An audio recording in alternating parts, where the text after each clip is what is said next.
Sa likod ng pangalang ito, ano nga ba ang kanyang istorya?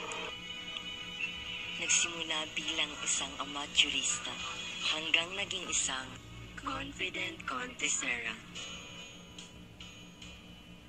Simulan natin ang kanyang istorya bilang isang amateurista sa lugar na puno ng kasiyahan at kung saan siya nakatagpo ng maraming kaibigan.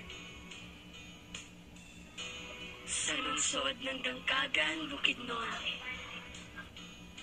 Dito napamalas niya ang kanyang talento sa pagkanta dahil may mga kaibigan siyang laging sumusuporta kasama ang kanyang pamilya. Paano nga ba siya nakapunta sa The Voice Teams Philippines?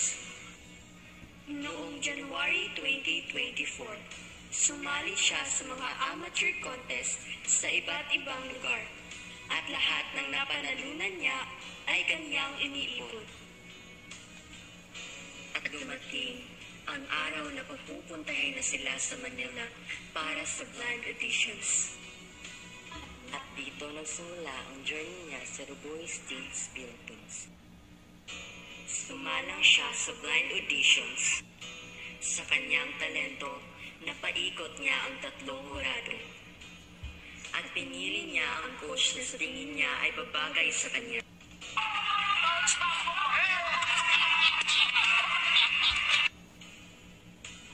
Sa pangalawang labanan ay sumabak siya sa battles kasama sina Coffee Charm at Sarah.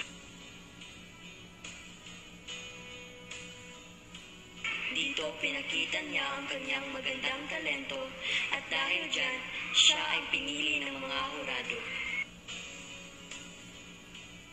Sa pangatlong labanan ay pumili siya ng kantang pinamagatang Natatawa Ako. Pinili niya ang kantang ito dahil sabi niya, lahat ng problema sa buhay ay daan sa tawa. At sa pang-4 na labanan, dito kinanta niya ang kantang Kung Ako Na Lang Sana. Sabi nga ni Jillian, marami siyang sana sa buhay. Sana, sana, sana.